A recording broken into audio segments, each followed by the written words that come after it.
Magistrate বলল, তুমি চুরি করেছ? চোর বলল, না হুজুর, আমি শুধু কবিগুরুর নির্দেশ পালন করেছি।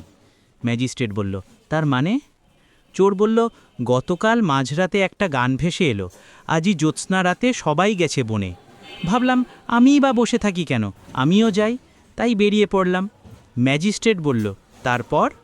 চোর বলল, উদাস মনে হাঁকছি, হঠাৎ একটা বাড়ি থেকে আওয়াজ এলো, এসো এসো আমার ঘরে, এসো আমার ঘরে। মনে হলো আমাকেই ডাকছে। টুক করে ওই বাড়িতে ঢুকে পড়লাম। ম্যাজিস্ট্রেট বলল, বলো কি? চোর বলল, ঘরে ঢুকেই শুনলাম ঘরেতে ভ্রমর এলো গুনগুনিয়ে। বেশ আনন্দ পেলাম, বুঝলাম আমাকে স্বাগত জানাচ্ছে।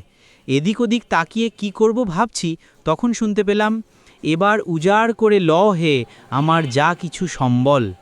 রবীন্দ্রনাথের আদেশ তো আর অমান্য করে যায় না। সব মালপত্র এক জায়গায় জড়ো করে বেঁধে ফেললাম। সঙ্গে সঙ্গে কানে ভেসে এলো, আজই দক্ষিণ দুয়ার খোলা। পেছনের দরজা দিয়ে যখন বেরিয়ে পড়লাম, তখন বেরসিক পুলিশ এসে আমাকে ধরল। আমি কত বোঝাবার চেষ্টা করলাম, আমি চুরি করিনি, কেবলমাত্র রবীন্দ্রনাথের নির্দেশ পালন করেছি। ওরা বোধহয় রবীন্দ্রনাথের নামই শোনেনি, কোমরে দড়ি বেঁধে সোজা আপনার কাছে নিয়ে এসেছে। ম্যাজিস্ট্রেট বলল, ঠিক আছে ঠিক আছে, তোমাকে ৩ বছরের কারাদণ্ড দিলাম। এই বিষয়ে তোমার রবীন্দ্রনাথ কিছু বলেছেন? চোর বলল, এ পথে আমি যে গেছি বারে বার, ভুলিনি তো একদিনও। ম্যাজিস্ট্রেট বলল, যখন জেলে থাকবে তখন তুমি রবীন্দ্রনাথকে কি বলবে? চোর বলল, ভেঙে মোর ঘরের চাবি নিয়ে যাবি কে আমারে।